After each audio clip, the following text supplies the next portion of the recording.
یه دستمال رو کاملا خیس میکنیم، دور تا دور لوله و کویل شیربرقی به آرامی میپیچیم. یه جوری بعد اینو بپیچید که همه جای شیربرقی و کویلش رو در بر بگیره.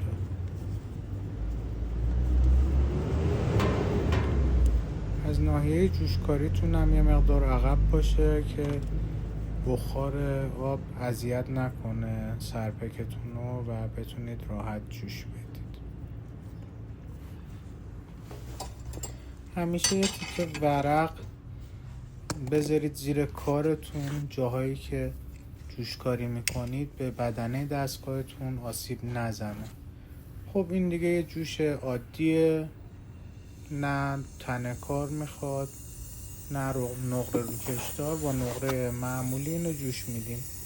برای اینکه ویدیو طولانی نشه من این قسمت رو تندش میکنم.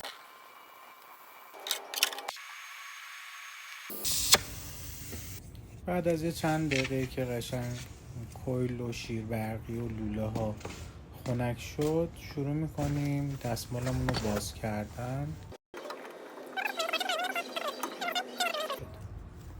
حالا برای اینکه محیط کارمون رو تمیز بکنیم، اینا سوختگی های دستمال چسبیده رو این، با یه فرچه قشنگ این کار رو انجام میدیم.